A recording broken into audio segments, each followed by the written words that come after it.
عقائد کا جائزہ لینا چاہیے اور پھر یہ دیکھنا چاہیے کہ ہمارا یقین ائمہ اہل بیت کی باتوں پر کتنا ہے۔ لیکن پھر میں کہوں گا ہم دوسروں کے اعمال پر انگلی نہ اٹھائیں۔ آج کی سب سے بڑی مصیبت یہ ہے کہ سارا کام دوسروں کے لیے ہے۔ ہماری ذمہ داری ہم خود اپنے بارے میں سوچیں۔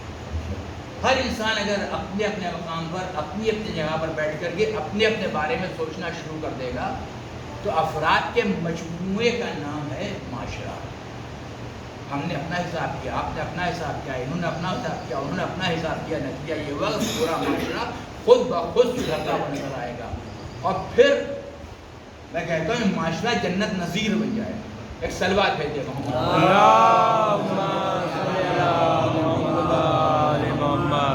لیکن آپ دیکھیں اس کے بعد ہمیں آخرت پر اور وعدے الہی پر کتنا اعتبار اور کتنا یقین۔ کتنے گھر ایسے ہیں کہ مرنے کے بعد وہاں پر میراث شرعی اعتبار سے تقسیم ہوتی ہے، ویسا بیٹی کو اس کا حصہ ملتا ہو، بیٹوں کے ساتھ ساتھ نہیں۔ اس کا مطلب کیا ہوا کہ جو وعدہ الہی ہے ہمیں اس پر یقین و بھروسہ نہیں ہے۔ تو جو کچھ بھی ہے عمل ہے، عمل کے اعتبار سے بہتر کون ہے؟ جیسا ایمان ہوگا ویسا عمل ہوگا۔ زندگی میں بھی ہمارے کام آنے والا اگر کوئی چیز ہے تو عمل ہے، اور مرنے کے بعد بھی اگر ہمارے کام آنے والا ہے کوئی چیز ہے تو اس کا نام عمل ہے۔ جو عمل ہم نے کیا ہے وہ ہمارے کام آئے گا، یا وہ عمل جو ہمارے لیے کیا گیا ہے وہ ہمارے کام آئے گا۔ جو ہم نے کیا ہے وہ ہمارے کام آئے گا، یا وہ عمل جو ہمارے لیے کیا گیا ہے وہ ہمارے کام آئے گا۔ میں اس کی تھوڑی سی وضاحت کر دوں اور بات کو مکمل کر کے سلوات دے دیں۔ قرآن مجید نے بالکل واضح اعلان کیا، من عمل صالحا من ذکر او انثی وهو مؤمن فلنحيينه حياة طیبة ولنجزینهم اجرهم بأحسن ما كانوا يعملون۔ جو بھی اعمال صالحہ بجا ہے، من عمل صالحا، جو بھی عمل صالح کرے، چاہے وہ مرد ہو چاہے وہ عورت ہو۔ یعنی یہ بھی تفریق نہیں ہے، تفریق نہیں ہے کہ وہ مرد کا عمل ہوگا تو اس کا جزا زیادہ ہوگی اس لیے کہ صرف قوی سے ہے، اور عورت کا عمل ہوگا تو اس کی جزا کم ہوگی اس لیے کہ صرف نازک ہے۔ صرف نازک ہے تو اس کا عمل بھی کمزور ہوگا، اور صرف قوی ہے تو اس کا عمل بھی طاقتور ہوگا۔ قرآن مجید نے تو مرد و عورت بھی نہیں کہا، اس لیے کہ مرد کے لیے لفظ رجل استعمال ہوتی ہے، عورت کے لیے لفظ امرأت استعمال ہوتی ہے۔ کہ قرآن مجید نے نہ لفظ رجل کا استعمال کیا نہ لفظ امرأت کا استعمال کیا۔ من عمل صالحا من ذکر او انثی، یعنی ایک لفظ استعمال کیا ذکر، ایک لفظ استعمال کیا انثی۔ ذکر سے بنے گا مذکر، انثی سے بنے گا مؤنث، یعنی قرآن مجید جینڈر کی بات کر رہا ہے۔ اگر وہ یہ کہتا ہے کہ جو بھی نیک عمل کرے گا چاہے وہ مرد ہو چاہے وہ عورت ہو، تو وہ بچے جو سن بلوغ میں پہنچنے سے پہلے نیک عمل انجام دیتے ہیں ان کے اعمال کا کیا ہوگا؟ ان کے اگر بچہ سن بلوغ میں نہیں پہنچا ہے تو ظاہر ہے وہ اگر لڑکا ہے تو رجل کی کیٹیگری میں نہیں آتا، اور اگر بچی ہے تو امرأت کی کیٹیگری میں نہیں آتی، تو اس کی جزا کا کیا ہوگا؟ اس کی جزا کس کھاتے میں جائے گی؟ لہذا قرآن مجید میں مرد عورت کی بات ہی نہیں گئی۔ وہ تو ہم لوگ ترجمے میں خیانت کرتے ہیں جو لفظ مرد اور عورت استعمال کر لیتے ہیں۔ قرآن مجید جینڈر کی بات کر رہا ہے، چاہے اس کا تعلق صنف ذکور سے ہو یا اس کا تعلق صنف اناث سے ہو، شرط ایک ہے مومن ہو، اللہ کا ماننے والا ہو، رسول کا ماننے والا ہو، ائمہ اہل بیت کا ماننے والا ہو۔ اگر ایمان میں مستحکم ہے تو ہم اس کو جزا دیں گے۔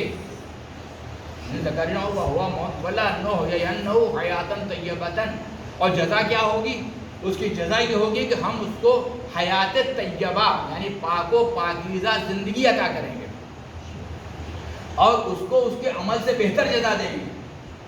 اب اگر کسی کو دیکھنا ہے کہ پروردگار عالم کی بارگاہ میں ہماری آخرت والی جزا محفوظ ہے یا نہیں ہے، تو اس کو یہ دیکھنا پڑے گا کہ ہماری زندگی میں پاکیزگی پائی جاتی ہے یا نہیں۔ اگر زندگی میں کھانے پینے میں پاکیزگی پائی جاتی ہے، نظر اٹھانے میں پاکیزگی پائی جاتی ہے، گفتگو کرنے میں پاکیزگی پائی جاتی ہے، بات کرنے میں پاکیزگی پائی جاتی ہے، اقدام کرنے میں پاکیزگی پائی جاتی ہے، چلنے پھرنے میں پاکیزگی پائی جاتی ہے، تو اس کا مطلب یہ ہے کہ اللہ نے ہم سے ایک وعدہ جو اس دنیا کے لیے کیا تھا پاک و پاکیزہ زندگی، وہ ہمیں عطا کر دیا ہے۔ دوسرا وعدہ انشاءاللہ آخرت تک پورا ہوگا۔ اگر زندگی میں پاک و پاکیزگی نہیں پائی جاتی، حلال ہے تو ٹھیک ہے، حرام ہے تو چلے گا، جائز ہے تو چلے گا، ناجائز ہے تو چلے گا، پاک ہے تو چلے گا، نجس ہے تو چلے گا، جیسا بھی ہوگا سب چلے گا۔ تو اس کا مطلب یہ ہے جب آپ یہاں سے چلیں گے تو پروردگار عالم نے اپنے جو انتظام ملائکہ کے ذریعے سے کیا ہے، پھر آپ چلا کر کے ادھر ہی لے جائیں گے جیسی زندگی آپ نے گزاری ہے۔ ایک سلوات سب اگر اپنی زندگی کا جائزہ لے، اگر زندگی میں پاکیزگی پائی جاتی ہے تو آخرت میں، اگر زندگی میں پاکیزگی نہیں پائی جاتی، غیبتیں ہو رہی ہیں، بہتان رکھا جا رہا ہے، مرد مومن کا دل دکھایا جا رہا ہے، مال حلال حرام میں کوئی تفریق نہیں ہے، 2 روپے کا مال موقع آنے میں 50 روپے کا بیچا جا رہا ہے، بغیر رشوت لیے کوئی کام کیا نہیں جا رہا، وغیرہ وغیرہ۔ تو اس کا مطلب کیا ہے؟ اس کا مطلب پاک و پاکیزہ حیات نہیں ہے۔ جب پاک و پاکیزہ حیات نہیں ہے تو آخرت بہرحال خطرے میں ہے۔ پروردگار نے دنیا کو گویا کہ ایک آئینہ بنا دیا، اس آئینے میں اپنی صورت کو دیکھ لو، خود پتہ لگا لو کہ تمہارا حشر کیا ہونے والا ہے۔ وہ عمل کہ تم نے کیا ہے اس کی جزا ملنے والی ہے، اور دوسرا جملہ وہ عمل جو تمہارے لیے کیا جائے گا۔ بس یہ آخری بات، کہ تم نے اپنے خود کیا اس کی جزا ملے گی، اور جو تمہارے لیے کیا گیا۔ اور یہی وجہ ہے کہ ایمان کا چیپٹر پروردگار عالم نے مرتے ہی بند کر دیا۔ اب مرنے کے بعد کوئی کلمہ پڑھنا چاہے یا اس کے ورثہ مرنے والے کی طرف سے کلمہ پڑھنا چاہے تو نہیں پڑھ سکتا۔ مومن مرا ہے تو مومن، کافر مرا ہے تو کافر، منافق مرا ہے تو منافق، ملحد مرا ہے تو ملحد، بے دین مرا ہے تو بے دین۔ ایمان کا دروازہ بند ہو گیا، لیکن عمل کا دروازہ بند نہیں ہوا۔ اور پھر ایک جملہ کہنے دیجیے کہ تلقین جو ہم قبر کے سرانے بیٹھ کر کے پڑھتے ہیں میت کو قبر میں لٹانے کے بعد اور دفن کرنے کے بعد، تو جتنی بھی اس میں تلقین کرتے ہیں، اس کا نام ہی تلقین ہے، یعنی یاد دہانی کرانا، اس سب کا تعلق ایمان سے ہے۔ نبی کون ہے، کتاب کیا ہے، کعبہ کیا ہے، قبلہ کیا ہے، اللہ کون ہے، ائمہ کون ہے، وغیرہ وغیرہ۔ جو کچھ بھی تلقین ہے وہ سب اس لیے کہ ابھی اس کا سوال ہونا ہے، عقائد کا سوال ہونا ہے، لہذا ساری گفتگو عقائد کی ہے۔ اعمال کا ابھی دفتر بند نہیں ہوا ہے، اعمال کا دفتر ابھی کھلا ہوا ہے۔ پالنے والے ایمان کے ساتھ ساتھ اعمال کا دفتر کیوں نہیں بند کر دیا؟ کہ ہم فقط عمل کی جزا نہیں دیتے، عمل کا اثر جب تک باقی رہتا ہے اس وقت تک دفتر اعمال کھلا رہتا ہے۔ مثلاً میں نے یہ مجلس پڑھی، ہم مجلس پڑھنے کے بعد کسی ایک مرد مومن میں مثلاً جذبہ پیدا ہو گیا، اس نے خمس کی پابندی کے لیے قسم کھا لی اور گھر جا کر کے فوراً خمس کا احساس کر دیا۔ کیا خمس اس نے دیا ہے؟ میری جیب سے چونی نہیں گئی۔ جزا کس کو ملے گی؟ جس نے متوجہ کیا۔ پھر جزا کس کو ملے گی؟ جس مرنے والے کے ایصال ثواب کے لیے مجلس منعقد ہوئی جہاں یہ تذکرہ ہوا، یعنی مرحومہ کے درجات بھی بلند ہوں گے، ان کو بھی جزا ملے گی اور مجھ کو بھی جزا ملے گی۔ ابھی جزا کب تک ملے گی؟ انہوں نے خمس کی پابندی کی، اس کے بعد اپنی زندگی اپنے بچوں کا بیٹا سب کچھ کرنا، دیکھو خمس کی پابندی، بچوں کی تربیت ایسی کر دی کہ بچے خمس کے پابند ہو گئے، بچوں نے اپنے بچوں کی تربیت ایسے کر دی کہ یہ خمس کے پابند ہو گئے۔ اب یہ ایک سلسلہ ہے جو بڑھتا چلا جا رہا ہے۔ اب ان کے پڑپوتے خمس نکال رہے ہیں، جزا ہمارے بھی نامہ اعمال میں لکھی جا رہی ہے، مرنے والی کی نامہ اعمال میں لکھی جا رہی ہے۔ تو جب تک یہ سلسلہ باقی رہے گا اس وقت تک دفتر عمل بند نہیں ہوگا، اس میں نیکیاں کریڈٹ ہوتی رہیں گی، اس ذاکر کے عمل میں بھی نیکیاں کریڈٹ ہوتی رہیں گی عام دفتر میں، اور مرنے والے کے دفتر میں بھی نیکیاں کریڈٹ ہوتی رہیں گی. اسی لیے میں لوگوں سے کہتا ہوں ایسے لوگوں کو مجلس پڑھنے کے لیے بدو کیجیے, بلائیے, اور بلا کر کسی کو بلایا ہے تو اس سے کہیں گے کہ کچھ ایسی بات کیجیے کہ مرنے والے کے ثواب جاریہ کا ذریعہ بنے. فقط 1 گھنٹہ گزار کر کے ممبر سے اترنا ہے, اپنے کرنا چلے جائیے لفافہ لے کر کے. ایک سلوات کہتے ہیں محمد اللہم صلی علی محمد و آل محمد. اور آپ کی بھی ذمہ داری یہ ہے کہ بے سر پیر کے نقطوں پر داد مت دیجیے, ورنہ ہمیشہ والا جملہ جو بار بار ممبر سے کہتا ہوں, ذاکر تو لفافہ لے کے جہنم میں جائے گا, آپ سبحان اللہ کہنے کے بعد خالی پیٹ جہنم میں جائیں گے. ایک سلوات بھیجے محمد و آل محمد. اللہم صلی علی محمد و آل وہ محمد. تو کھا پی کر کے جا رہا ہے, موٹا لفافہ لے کر کے جا رہا ہے, ہوائی جہاز سے کرایہ لے کر کے جا رہا ہے, آپ خالی پیٹ جہنم میں جا رہے ہیں. لہٰذا بغیر سمجھے بوجھے بے سر پیر کے جو نکات ہوتے ہیں جس کو مومنین کو بیوقوف سمجھ کر کے پڑھا جاتا ہے, اس پر داد مت دیجیے. غلط ہو تو فوراً سوال کیجیے, ممبر ہی پر سوال کیجیے, روک ٹوک کر کے وہیں پر پوچھیے. اور میری بھی بات کوئی سمجھ میں نہیں آئے تو مجھے کہیں ٹوک دیجیے گا, روک دیجیے گا. اس لیے کہ یہ مقامات وہ نہیں ہے کہ جہاں سے غلط بیانی کی جائے اور ان پیغامات کو نشر کیا جائے جو آئمہ اہل بیت و فرامین کے خلاف ہیں. ایک سلوات بھیجے محمد. اللہم صلی علی محمد و آل اور محمد. جو عمل اس کے لیے کیا گیا اس کا ثواب بھی ملے گا, اور جو اس نے عمل کیا ہے اس کا ثواب بھی ملے گا. اسی لیے دفتر عمل بند نہیں ہوا. جب تک ایک انسان بھی روئے زمین پر عمل کرنے والا باقی رہے گا اس وقت تک کسی کا بھی دفتر عمل بند ہونے والا نہیں ہے. یعنی قیامت تک ہم سب کے دفتر اعمال کھلے رہیں گے.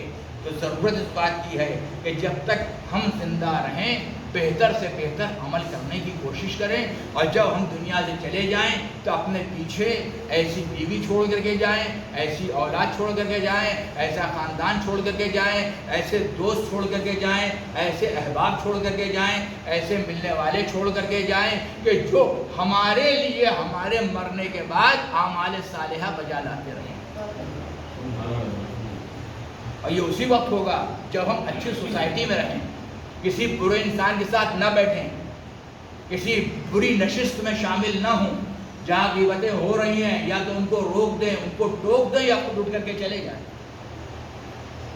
جب ہم اچھی نشست میں بیٹھیں گے, اچھے لوگوں کے درمیان بیٹھیں گے, اچھی گفتگو کریں گے, اچھی باتیں کریں گے, اچھے پیغامات نشر کریں گے تو لوگوں کو اچھائی سے محبت ہوگی. اور جب اچھائی سے محبت ہوگی تو یہی شجر جب تناور ہو جائے گا تو مرنے کے بعد ہمارے لیے ایصال ثواب کا ذریعہ بن جائے گا. ایک سلوات بھیجیں. اللہم صلی علی محمد و آل محمد. آخری کلام میں 2-4 باتیں اور کر دو. اگر مرنے والے نے صالح اولاد چھوڑی ہے, نیک اولاد چھوڑی ہے, رسول کی حدیث ہے, یہ نیک اولاد خود ماں باپ کے لیے صدقہ جاریہ کا سبب. یعنی یہ اولاد اپنے ماں باپ کے لیے مثلا قرآن پڑھ کر کے بخشے یا نہ بخشے, پوری ذمہ داری سے کہہ رہا ہوں, ماں باپ کو قرآن پڑھ کر کے بخشے یا نہ بخشے, ماں باپ کے لیے نمازیں پڑھے یا نہ پڑھے. بڑے بیٹے پر باپ کی قضا نماز واجب ہے, اس کے علاوہ کی بات میں کر رہا ہوں. ماں باپ کے ایصال ثواب کے لیے مجلسیں کرے یا نہ کرے, جہلم میں سوم میں لوگوں کو کھانا کھلائے یا نہ کھلائے, یہ خود واجبات کی پابندی کر رہا ہے اور محرمات سے اپنے کو بچا رہا ہے. تو کیوں کر رہا ہے؟ اس لیے کہ ماں نے تربیت کی ہے.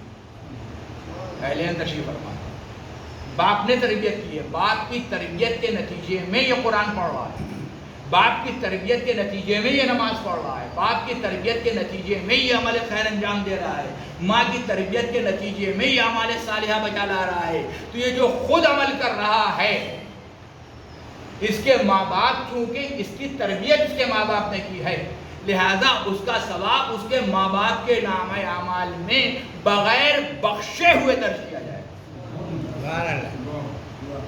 وہ کچھ کرے یا نہ کرے, بغیر بخشے ہوئے درج کیا جائے گا, اس لیے کہ اس کی ماں باپ کی تربیت کے نتیجے میں یہ اعمال خیر انجام دیا جا رہا ہے.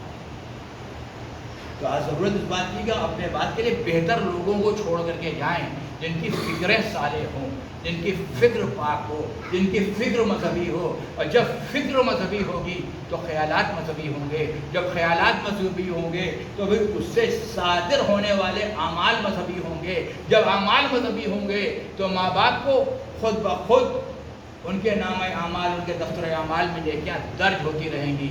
وہ استاد جو ایک بچے کو قرآن پڑھا کر کے چلا گیا، اس بچے نے جوان ہونے کے بعد دوسرے بچے کو پڑھا دیا، اس نے تیسرے کو پڑھا دیا، تیسرے نے چوتھے کو پڑھا دیا، اور نتیجہ یہ ہوا کہ اس نے ایک کو پڑھایا تھا، اب یہ پورا سلسلہ قرآن پڑھنے والوں کا ہے. جب پورا سلسلہ قرآن پڑھنے والوں کا ہے تو اب سب جب تک یہ زندہ رہیں گے قرآن پڑھتے رہیں گے، پورے کے پورے سلسلے میں جتنے بھی لوگ ہیں سب کے دفتر اعمال میں نیکیاں درج ہوتی رہیں.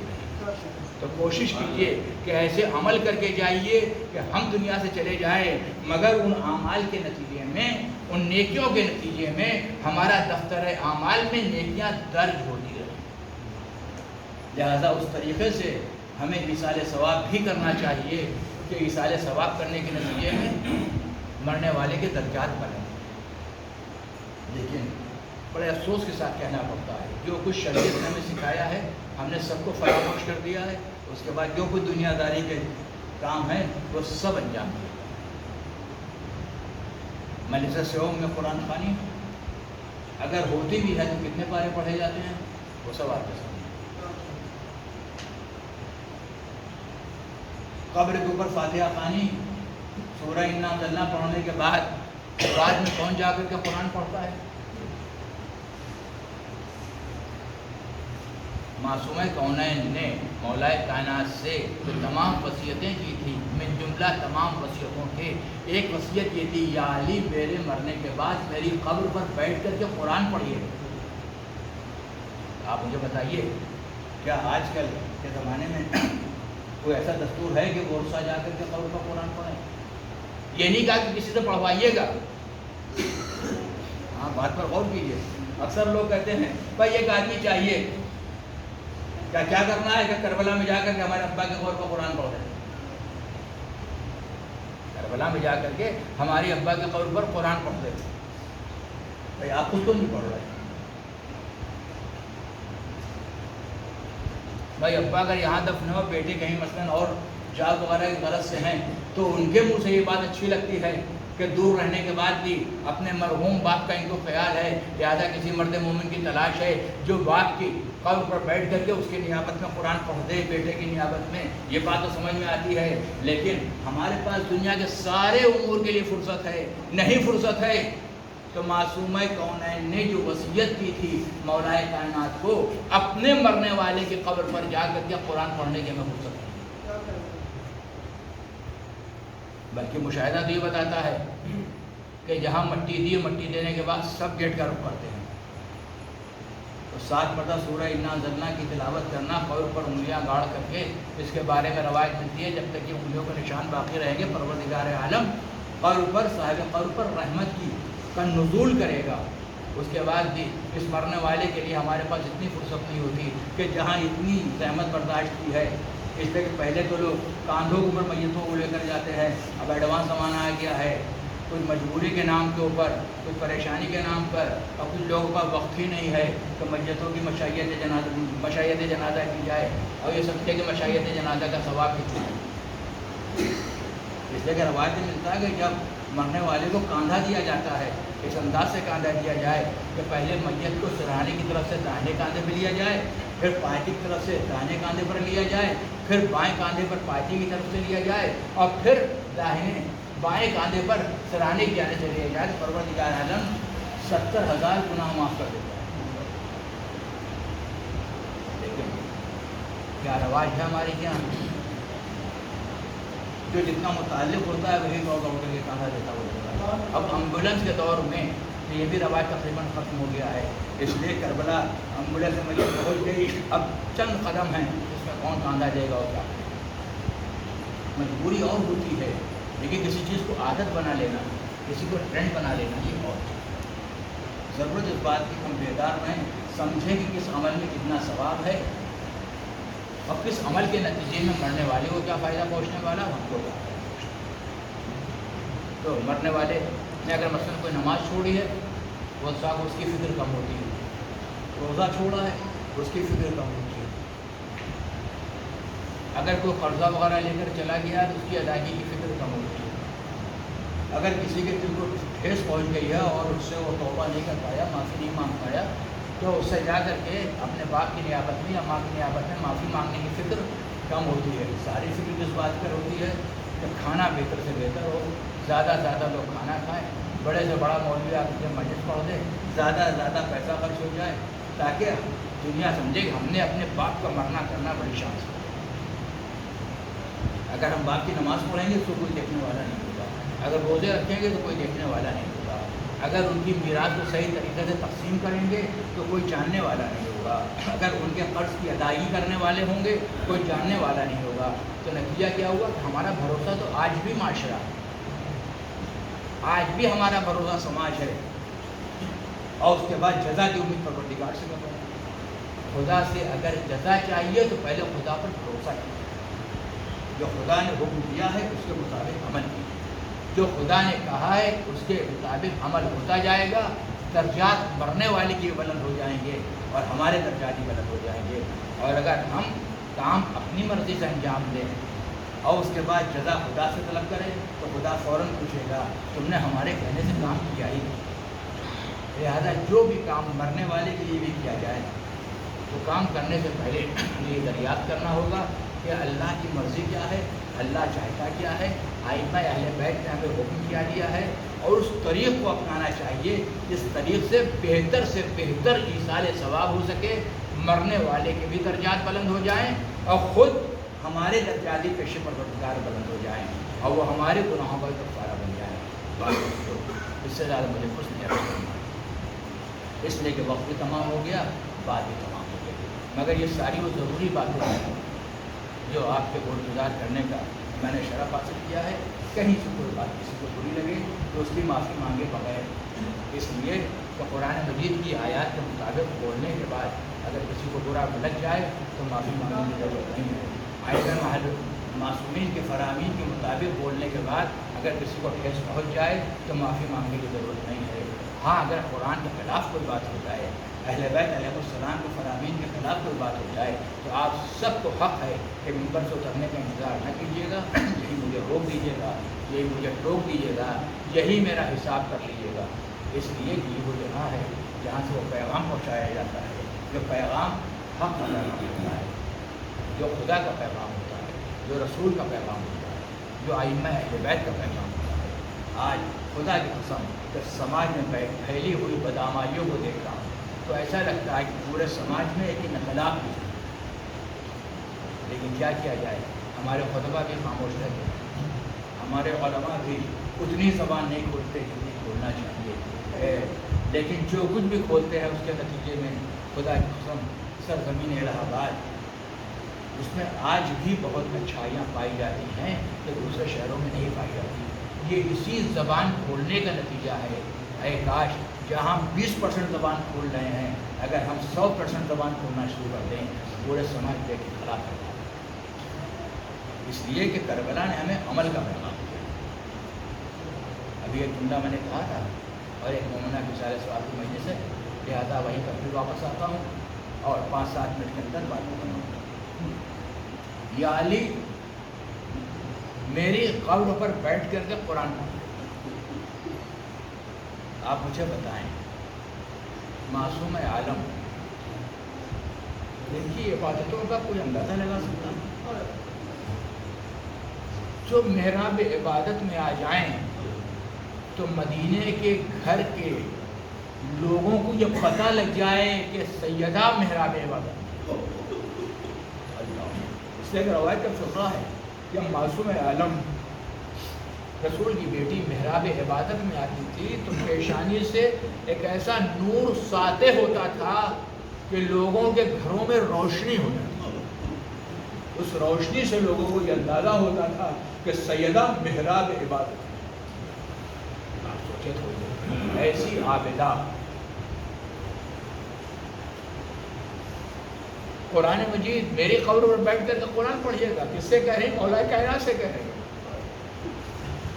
کون کہہ رہا ہے؟ معصومہ عالم کہہ رہی ہیں. سیدہ کا قرآن سے رابطہ کیا ہے؟ تفصیل بیانے کا موقع نہیں، فقط اشارہ کر رہا ہوں. گھر کی وہ کنیز جو خدمتگار کی حیثیت سے خانہ سیدہ میں آئی، سیدہ نے اس کو کس مقام تک پہنچا دیا کہ ہر سوال کا جواب قرآن مجید سے، ہر سوال کا جواب قرآن مجید سے. جب فضہ کی کیفیت یہ ہے جو خانہ سیدہ میں سیدہ کی کنیز ہے کہ ہر سوال کا جواب قرآن مجید سے دے رہی ہے، تو یہ سیدہ کا قرآن سے رابطہ ہے. اور سیدہ نے گویا کہ کنیزان سیدہ کے لیے رہتی دنیا تک کے لیے ایک معیار رکھ دیا کہ دیکھو کنیز سیدہ ہوتا کون ہے. دعوت کر دینا بہت آسان ہے کہ ہم سب کنیز سیدہ ہیں. ہماری مائیں، ہماری بہنیں، ہماری بیٹیاں بہت آسانی سے دعویٰ کر دیتی ہیں کہ ہم کنیز سیدہ ہیں، ہم کنیزان سیدہ ہیں، ہم کنیزان زینب ہیں، اور ہم سب کہہ دیتے ہیں ہم غلامان سیدہ ہیں. اے کاش ایسا ہو جائے اور میدان محشر میں غلام سیدہ اور کنیز سیدہ بنا کر کے ہمیں محشور کر دیا جائے تو خدا کی قسم ہم اپنے مقدر پر ناز کریں گے. لیکن جو معیار جناب سیدہ نے پیش کیا کنیز سیدہ کا، وہ معیار یہ ہے کہ کنیز سیدہ وہ ہوتا ہے جو ہر سوال کا جواب آیت قرآن سے دے. تو کیا اس کو اپنے کو کنیز سیدہ کہنے کا حق ہے جو اپنے آغوش کے پروردہ بچوں کو قرآن مجید کی تلاوت بھی نہ سکھائے، جو قرآن مجید پڑھنا بھی نہ سکھائے، جو قرآن مجید کی تعلیم بھی نہ دے، جو قرآن مجید بتائے بھی نہیں، جو قرآن مجید کی عظمت سے دو چار بھی نہ کرے؟ کیا اس کو اپنے کو کنیز سیدہ کہنے کا حق ہے؟ یہ ایک سوالیہ نشان ہے. سیدہ نے آواز دی ہے کہ کنیز سیدہ وہ ہوتا ہے جو ہر سوال کا جواب قرآن مجید سے دے. کتنا معیار بلند کر دیا. ہم اپنے گھر میں جب کوئی خادمہ رکھتے ہیں تو کل کوشش کیا ہوتی ہے کہ ہم کوئی کام نہ کریں، ہم بستر پر بیٹھ کر کے بس آرام کریں، اور ہمارے منہ سے کوئی بات نکلے نہیں، نکلنے سے پہلے وہ خاتمہ دوڑ کر کے عمل کریں. لیکن سیدہ نے کیا معیار پیش کیا؟ ایک دن گھر کا کام تم کرو گے، ایک دن گھر کا کام میں کروں گا. اندازہ لگائیں کنیزی کے درجے کو کتنا بلند کیا ہے خدا کے حکم.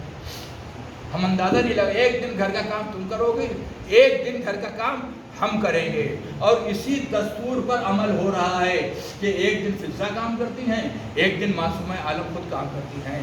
گویا رہتی دنیا تک اپنی تمام کنیزوں کو ایک پیغام دے رہی ہیں کہ گھر میں خاتمہ رکھ لینا بہت آسان ہے، لیکن اگر ہماری تم کنیز ہو تو ہم نے کنیز کے لیے کیا کرائٹیریا رکھا ہے اس کو بھی اپنے ذہن میں رکھنا. اس سے بدکلامی نہیں ہونا چاہیے، اس سے غصہ نہیں ہونا چاہیے، اس سے برا برتاؤ نہیں ہونا چاہیے. گھر کا کام کرے اور اپنے گھر چلی جائے، اپنا پیسہ لے اور اپنے گھر چلی جائے، بلکہ تمہاری ذمہ داری یہ ہے کہ اس کی تعلیم کا انتظام کرو، اس کا اخلاق بلند کرو، اس کا کردار بلند کرو، اس کو قرآن مجید کی تعلیم دو. یعنی سیدہ یہ نہیں چاہتی بس یہ ساری وہ چیزیں ہیں جو پوری قوم کے لیے، خود میرے لیے بھی ایک لمحہ فکریہ ہے. اتنی باتیں اس لیے گزارش کر دی کہ اگر کسی کی توفیقات میں اضافہ ہو اور کسی کو پروردگار عالم توفیق دے دے اپنے کو شامل کر کے کہہ رہا تو شاید یہ مرحومہ کے لیے ایک صدقہ جاریہ. اس عالم میں 18 سال کی زندگی میں آپ سوچیں کیا کار نمایاں کیا کار نمایاں کیا، کتنا بلند کردار پیش کیا. اس کی نظیر تاریخ عالم آدم میں کی. اور اس کے بعد امت نے اس کے ساتھ کیا کیا؟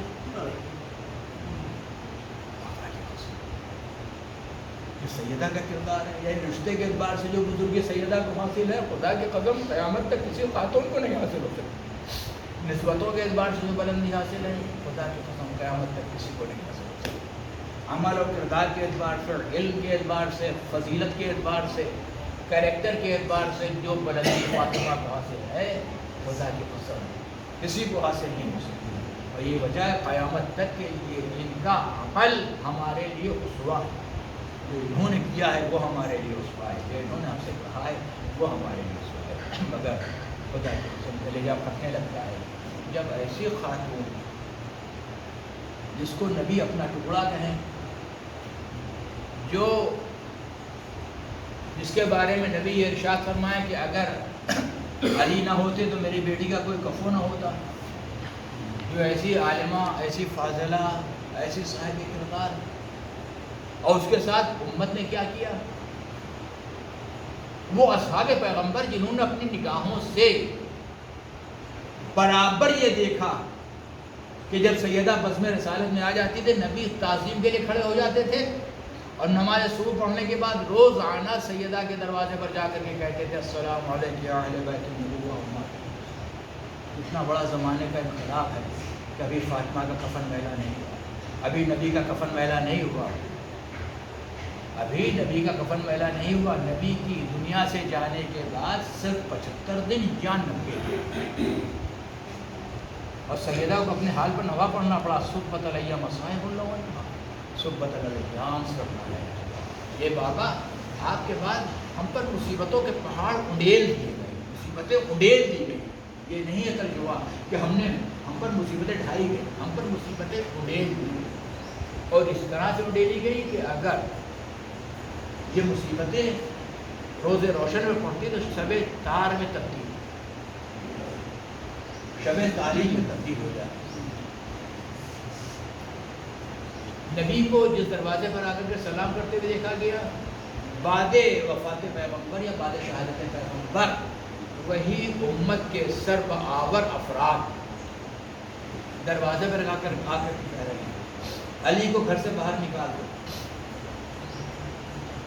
ورنہ ہم گھر میں آگ لگا دیں گے۔ صرف ایک دروازے کا فاصلہ ہے، اور بس علی کو گھر سے باہر نکال دو ورنہ ہم گھر میں آگ لگا دیں گے۔ اور فاطمہ ان سے محو گفتگو ہیں، خدا کی قسم میں پورے یقین اور اعتبار کے ساتھ اور اعتماد کے ساتھ کہتا ہوں اس بات کو، ایسے کمین و ذلیل ترین لوگوں سے فقط بات کر لینا یہ بھی معصومہ کے لیے خدا کی قسم بہت بڑا ظلم ہے کہ معصومہ کو اس مقام پر لا کر کھڑا کر دیا گیا کہ کمین ترین اور ذلیل ترین افراد سے گفتگو کرنا پڑ رہی ہے۔